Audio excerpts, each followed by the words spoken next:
Run it up, run it up, run it up, run it up.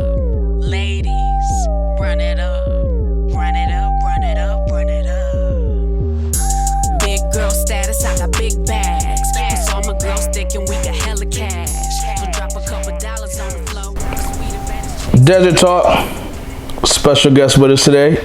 Guest, please introduce yourself. I am Pasha, a female rapper, also originally from Flint, Michigan. I'm an author, creative entrepreneur, all that and so much more. Everything. Right. Everything. You ain't never going to meet somebody that can do it all like her, I promise you. And you know I always keep it real with y'all all the time. How you feeling today, Pasha? I'm feeling good. I'm excited about everything that's going on. What's going on? Well, I have my song Run It Up. It's going crazy on social media, especially TikTok. We got the dance that was created by Kiara Wilson. She also created Megan Thee Stallion's Savage Challenge. And so I'm just really excited. I'm glad everyone is loving the song. They're engaged. They're excited about the music. So that's a really good thing. Your music always is top of the line, tip top, no strings cut. The promotion behind it is always impressive. I mean, the challenge is crazy. I'm almost there. I thought about it the other day. You do a couple dance steps? I did. I thought about it the other day, coming on the other side of the camera and revealing myself doing the Run It Up challenge. Had my hands moving and everything. But it's dope though. I love it. I love it. I watch every single one of them that come up, and it's dope that you even pay the time to acknowledge everybody that's doing it, because a lot of artists be like, "Whoop, I'm already viral, so have fun with it." Yeah, I repost all the ones that people have done and sent them to me, tagged me in them. And what's really nice and fun about the challenge is that no matter how old you are, you can remix it, you can flip it, you can do whatever you need to do to just have fun with it. The dance steps don't need to be perfect. So that's what I like. Everybody has kind of taken the dance and did their own thing and just running with it. So I love it. I ain't seen yours yet though. No. I'm just saying, I ain't seen the creator hop out there yet. I'll leave that for the fans. I'm just saying, I was looking like, wait a minute. I like to create the music and vibe and have fun, but yeah, I'll leave the dancing to the audience. I think that's such a lost art in music, is having fun with it. Everybody's so serious all the time. I know. We need to get back to having fun, dancing, and just having a good time. When you listen to music, it gives you a certain feeling and emotion. And so I just wanted this song to just be fun and just be something light. I read something the other day, an article that was saying that being a rapper is the most dangerous job in America right now. Yeah. But do you really think that's really based on being a rapper? Or do you think it's other intangibles that plays into why it's such a dangerous job? I think it's multiple reasons why, hip hop artists are targeted. First of all, we have a huge violence problem in our society, especially here in the United States, with the guns and, with the gun laws not being very strict. And I think then a lot of times things that's in our community that's already plaguing our community, violence, robbing, shooting, all kinds of stuff, that's coming over into the music. So it's very hard for hip hop artists to separate themselves from the people that they know. And all the time, you try to be as careful as you can. You try to move smart. I think that's the most important thing, and to always have security with you. But there is a fine line between, cutting people off and moving into a different phase of your celebrityhood or being famous, because you're always going to be a target, and even more so once you have that fame and notoriety, and especially money. So you have to be really, really careful. But being a rapper can be a dangerous job, just like any other job. But I think you need to take the precautions just to make sure you're safe at all times. Now I got a question for you. Yeah. Does fame and popularity mean you can't be, does it dehumanize you? Because I seen, rest in peace, PNB Rock. Yeah. A lot of people was blaming him and his girlfriend for the situation playing out because they wanted some lolos. Does being rich and successful and unfortunately black stop you from being able to just be human? I think to a certain extent, society, they don't look at celebrities as being normal human beings who have feelings, emotions, you know, who go out and want to have a good time just like anyone else, who want to live their life and, you know, not be bothered by someone coming up to them and doing them harm. But I think people really need to realize that celebrities, even rappers, they're human beings. Instead of blaming PNB Rock and his girlfriend, we need to get to the root cause of the problem, which is why do we have, and in that particular situation, why did we have a father and his son doing such a heinous crime and act like that? I think that's the bigger issue. And what do we need to focus on in our community so things like that won't happen, or we can prevent them as much as possible? So I think we need to give some grace, you know, to the people that are in those situations, but we also need to be truthful and, you know, just be honest and say we have a larger issue in our community. I agree 100%. Yeah. I kind of was upset that people was blaming her for posting that she had Roscoe's, and I'm like, man, so what, she can't go to McDonald's no more either? I mean, it's like, you got to eat. You still human. Right. And society and the way that they treat rappers especially, though, because I think rappers get a different treatment than maybe a pop artist or a rock star. I think they get a little bit different treated being a rapper. I think that the people in the world need to realize that they're human too, and they have every right to live just as you do. Just as anybody else walking up the street, if they want to go get Roscoe's to eat, they should be able to go get Roscoe's to eat. They should have to move different. I mean, don't get me wrong. I think they do need to move different, but they shouldn't have to, which goes into what you were saying about, yes, you could say that maybe you shouldn't move that way, but that's not the problem. The problem is, why do we have a father and son outside waiting and plotting and looking at opportunities? That's the problem. And it's funny because I'm like, what did they expect to get from that?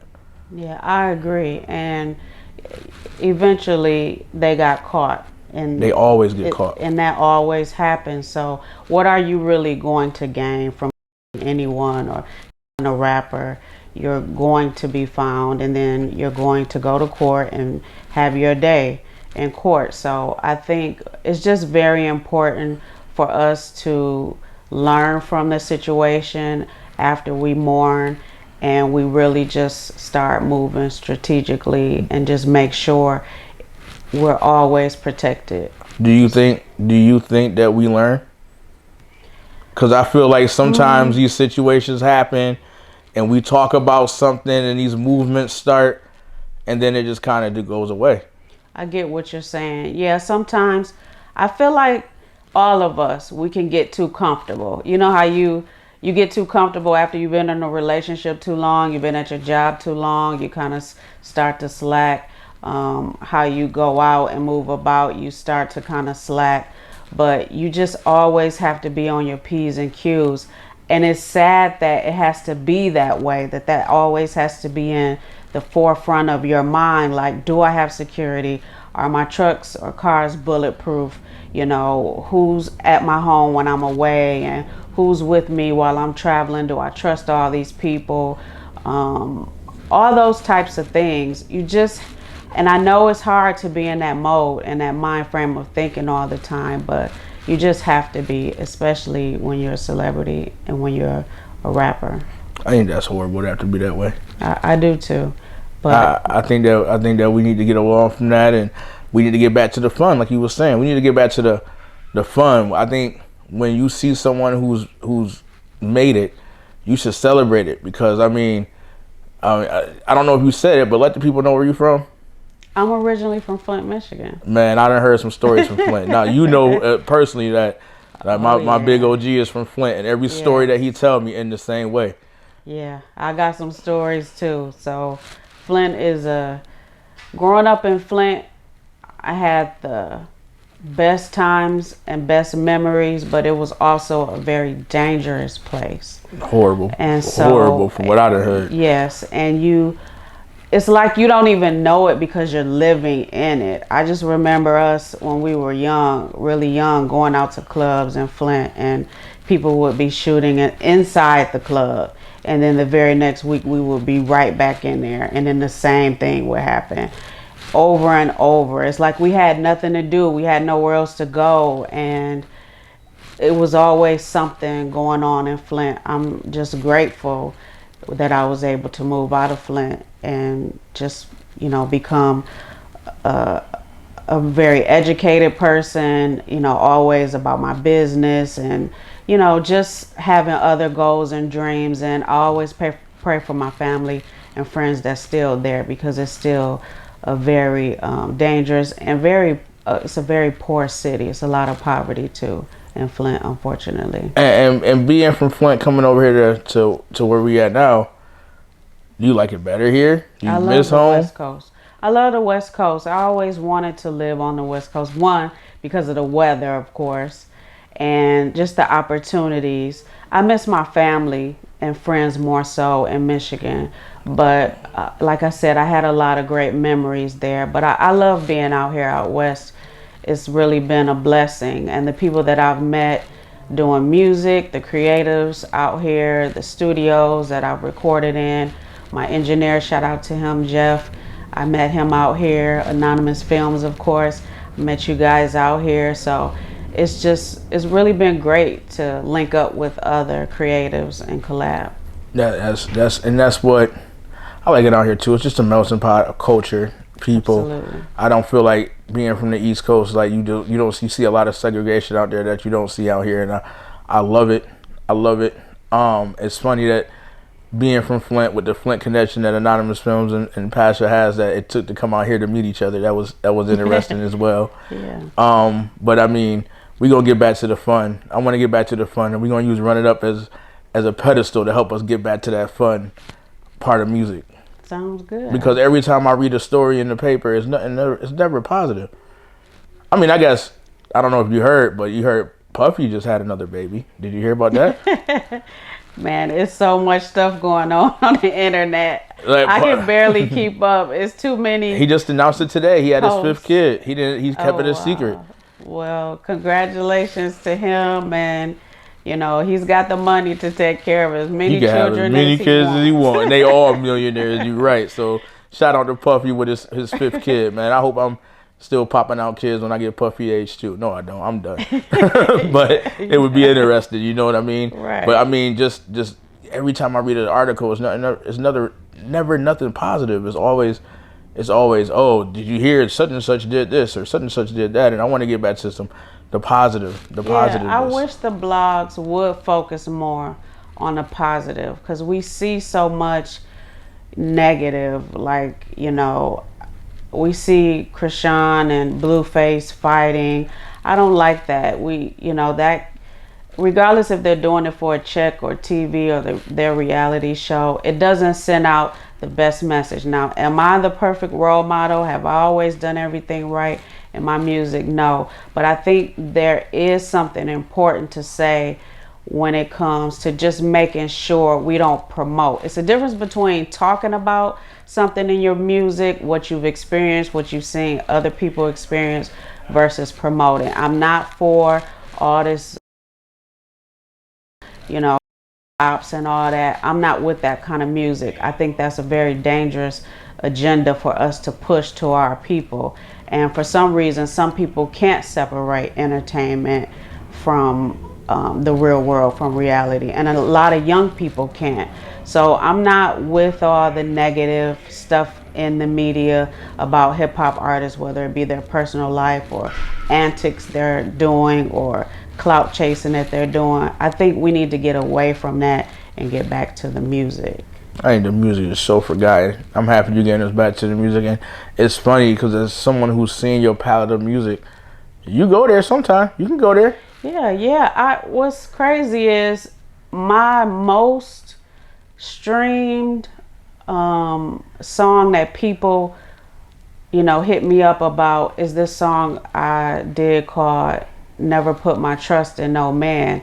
And I got really vulnerable on that song. And I think it's important for artists not to just show themselves one way. Like, yeah, I can talk about fun things, having fun, being in the club, money, running it up and all that. But then I can go into myself relationship wise and what I've been through and just being through pain and struggle, and I can talk about those things and people can relate to that. So I think it's important that you show off facets of yourself as an artist so people can connect with you, because if you only do one type of music and that's it, you can easily fade away. People can easily forget about you. You need to have something that will stand out, that people can be like, yeah, I can relate to that. Multifaceted, right? Isn't that the word? Multifaceted. Yes. Exactly. I think that you got to actually do that. And I think a lot of people struggle with that because people want to be looked at a certain way. They got this image. You got to be the rapper image now. You got to be the tough guy with the guns and the jewelry and the girls. And man, if you better not let nobody know that you be watching anime on your free time. I mean, you can't let nobody know that. Don't let nobody know that you play Yu-Gi-Oh. You know what I mean? You got to be this cool person. Like, and it's crazy because being the nerd is cool now. You could be the nerd and still be cool. Yeah, it's like it's different audiences for different types of things. You don't have to be in this cookie cutter type image to be a rapper. And that's what I love, but it's like you still have to search for those type of musicians and those type of artists, because of course we know what's being pushed to the mainstream is a lot of the negative stuff, is a lot of the same repetitive type music. But I think it's important, if you really love music, you go outside of the mainstream and you start to search for other artists that you may like or be interested in. Support them, stream their music, tell other people about them, keep up with what they're doing, go to their concerts. I think that's extremely important, to support the indie artists as well. Do you think that we know the artists, we know the music's changed and it evolves and it changes and the image of the artist has changed. Do you think the fan changed at all? Do you think the fan now is the same fans from 10 years ago, and what they want and what they expect is the same? Or do you think that's why we're so negative, is because the fans want the negativity? Well, everything evolves and changes. Doesn't matter whether it's music, trends, clothes. Everything evolves. Everything naturally evolves. What I think is, we have generations that are different from one another, and that's okay. But we still need to just make sure we still have some type of morality. I think that's the basic thing that I'm trying to say. Yeah, the listeners now could want to hear certain types of things, but we just need to make sure, like I said, that we're not promoting certain things that damage us as a community. The responsibility of a rapper. So it's a touchy subject. I've had this conversation, and a lot of rappers feel like it's not their responsibility, that what they say in their music could motivate somebody to do something extreme. They say that's not my problem. It's not my responsibility. Where it sounds like right now you saying no, as an influence, you do have a responsibility to what you say. I think you definitely, one, have a responsibility to yourself, your art, and that will eventually turn into what is your responsibility to your community. Now, do I believe in censorship on certain things as far as people how they express themselves, as long as you're not incriminating yourself? I believe in freedom of speech in music and expressing a story or a situation that you've been in or you've seen other people go through. But to just say that you're going to promote and all of that, and that's not your responsibility to your community, that I don't agree with that. I think you do have a certain responsibility. One, you have to look within yourself and say, do I have any boundaries or limits or parameters? Because I remember this one time when I was in Flint, I recorded this song called Mommy. and the song was so hard. And the guys that I was in the studio with, they absolutely loved the song. But then that's the vibe that they were on, and I noticed the more that I was around them, the more my vibe became like that. But then it was something within me and my spirit, and I was like, I can't put this out. I can't release it, and I never did. You never released it I to this never day. released that song. It's one of my hardest songs to date, but I just feel like it wouldn't have been appropriate for me and what I believe in and who I am to push it and take it to that limit. And I never put it out. And that was a personal decision of mine, but I'm glad that I made that decision. So I think, again, you have to look within as an artist. How do you hold yourself, your own self responsible? And then what responsibility do you give to your art? You know, how do you handle your art as you disperse it and give it to the masses? So I think there is a certain level of responsibility there. I think when you do that and you do it responsibly too, I think that's how you avoid becoming a target. I agree. I absolutely agree with that, because whatever energy you put out there is going to come back to you. So if I would have put that song out, being in Flint, being around the people that I was around, and I wasn't talking about anybody specific, it was just the energy and the vibe of the song, it would have brought negative energy and negative things to me. And so I always tell artists that you should avoid that. People really don't understand there is power in words. There is power in what you say. And again, I'm not a preacher and I'm not a saint. I'm not trying to tell anyone what to do. I'm just asking artists to open up their mind and their perspective about where they're at now and where they see themselves later. And if you want to continue in this game, you have to make some smart decisions, even when it comes to your music. Talk to them. Yeah. Where do they sign up for how to be a rapper for dummies? How much you charging for them classes? Hey, look, I don't have all the answers, but you know what I enjoy? You can help these young kids. I enjoy being man. a mentor and giving game. That's something that I've always done. People hit me up in my DM, my email. They ask me questions. There's been people asking me, how do I do this in music? How do I do that? How do I write a book? All kinds of stuff. I tapped in, trying to get some game. And I'm always willing, because I want people to share information with me. That's how we help each other get indoors. And when we lift one up, we can bring another person in. So I'm all about collaboration and helping each other so we all can get to the next level. This is not a competition for me. This is about collaborating, and I'm trying to be the best that I can be, and I'm trying to help someone else be the best that they can be. And I mean, people don't do that. Everybody want to hate on each other. Nobody want to show each other love. It's crazy. I know, it's crazy. The point that we're at right now, we can get so much more accomplished if we would just help one another and put all the hate and all the other stuff, behind us. We could really move forward and make some big changes in hip hop. Hip hop needs it. The state of hip hop is hurting. It is. It's hurting. Like, I mean, even I can't tell you. It was funny. I was riding around the other day with a younger person, much younger than me, right? And I was listening to my music, and they said, "Man, I hope I'm not like you when I get older." I said, "What you mean?" He said, "Listen to all that throwback music all the time." Now this is music to me that's like 2-3 years old. It didn't seem like that old. I'm listening to Beanie Siegel. I'm listening to Jay-Z. I'm listening to the greats where I grew up. Being from New York, and they was like, "Man, who is this doing?" I'm listening to Freeway, and they have no idea who Freeway is. And I'm like, how can you tell me about today's music? You can't know where you're going if you don't know where you've been.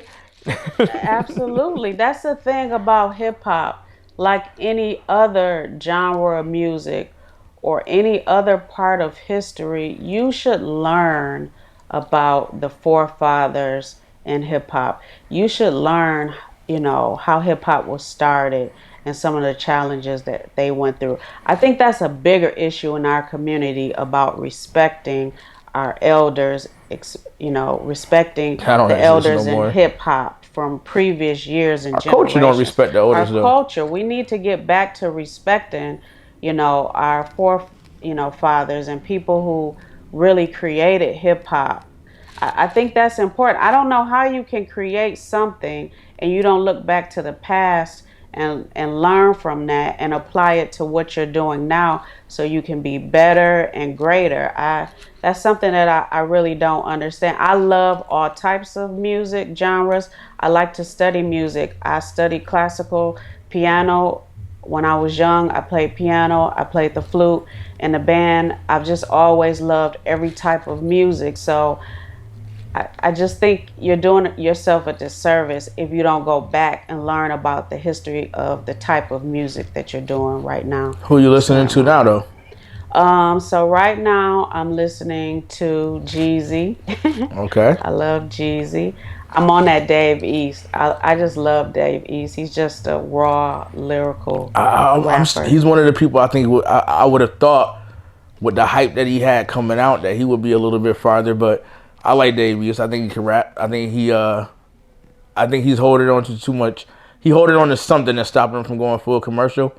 But I think he's doing a good job. I like Dave East. Yeah, I mean, every artist is different. It's all about their path and what they want to do with their career. So for some artists, going commercial is like the end all be all for them. But then some people, they don't seek that commercial success. So that's his own personal journey. But then I'm listening to SZA. I'm listening to a lot of R&B crazy too. Over her album. I know. I like her album. It's really good. So I'm listening to a lot of different music and just taking in all the feeling and the emotion that comes from the artist. You got to listen to A Boogie. Okay. A Boogie came out the same day. So A Boogie, he was in trouble. Okay. Originally, he was gonna come out the same day as Drake, right? And he said, "Whoa, I'm not doing that. I'm not fighting Drake." Right. He pushed it out back and came out the same day as SZA. Okay. And that's all you hearing people talking about is SZA and A Boogie put together a very, very nice album. Wow. I guess he was just like, man, forget it. I'm done. I'm not pushing my album back no more. Yeah. We're gonna drop it. And his album is fire. It's fire. I gotta go back and listen to it. He got a song called "Turn Off the Radio." It might be my favorite joint on there. And check that song out. Metro Boomin's album was fire. Oh yeah, I listened to Metro Boomin. Of course, I love Her Loss with Drake and 21. Mm-hmm. So yeah, Metro is dope. I like his concept, his album concept. I like the narration. I just like how he put it together. The best rollout I've ever seen in my life. I think that. With the Morgan Freeman commercial and the comic books. Yes. I think that was the best rollout of all time. Very, very creative. I thought Metro Boomin said, look, I'm more than a producer. I could do this. Yeah. Khaled probably was like, oh, whoa. I got you. I got you on the next one. So I think that was fire. My favorite one on there gotta be that Weekend. That Creepin' remix, that I Don't Want to Know joint, the remake to that. I think that's my favorite song on there. But him and his buddy, him and 21 got some heat on there too. Yeah. And 21 is actually, he kind of making a stride. Him and Drake's album was solid. His appearance on Drake's album was solid. I didn't think he would be able to hang for a whole album with Drake, and he did. Well, you know what? I think that collaboration between Drake and 21 works very well. And actually, I read in a recent interview that they helped each other with their lyrics. So this was a real, true collaborative effort. Is that okay though? Is that okay? You know they talk about Drake and his pen ain't his. Look, I know ghostwriters is a hot topic, and a lot of people that are purists of hip hop, they believe that if you're going to be a MC, you have to write all your lyrics. And again, everyone has their own opinion about that. But if you look at mainstream hip hop, it's nothing different than what a production company does. They have people touching various parts, right, of a product to push the product out. So if you think about hip hop and the music, you may have multiple songwriters, you may have multiple producers that touch the record. Whatever gets a hit in the mainstream arena, that is what is being done. And I know a lot of people may not agree with that, but that's just the way it is. It's a product. It is a product that is touched by many hands, right? Exactly. They have many collaborators. So, you know, I don't get hung up too much on the ghostwriting thing, but I think that project was really good. Like you said, it was very solid. I'm a big boss. I'm about to turn it up. I'm about to set it off. Cause we be pouring bottles in the club and we looking like some models, so you know we run it up. Yeah, I need you to leave us with some words of wisdom. Well, I would say whatever your dream is, whatever your goal is, hone in on that. Don't focus on everybody else around you. Don't focus on what everyone else is doing. Find what you're good at, what you love, what you're passionate about, and do that. Just like me, I've been doing music for a while. I think the most important thing is to stick with it. If you love it, if you enjoy it, continue to put music out. Continue to do whatever it is that you do that brings you some sense of joy. As far as my song, Run It Up, of course, it's available on Spotify. Look at you. iTunes. Look at you. Always ahead of me. I was going to tell them about you. You done beat me already, man. You can follow me on Instagram at Pasha, Pasha, the number 4, BEDROC. That's me on all social media platforms. That's my handle: Facebook, Instagram, Twitter, Snapchat, TikTok.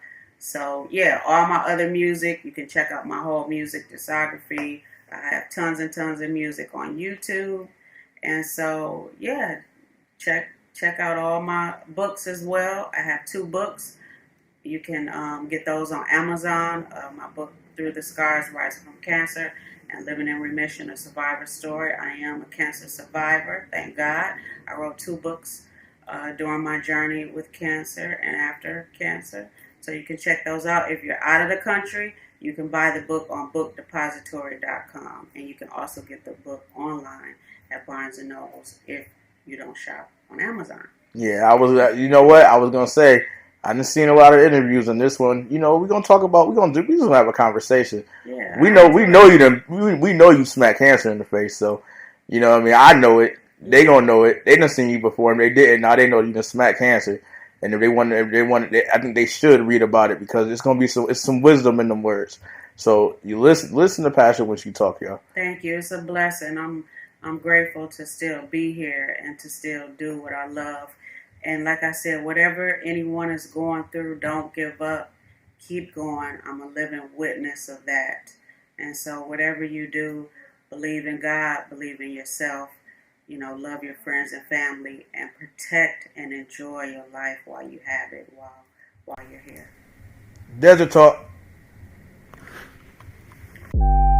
Run it up, run it up, run it up, run it up. Ladies, run it up, run it up, run it up, run it up. Big girl status, I got big bags. Plus all my girls thinking we got hella cash.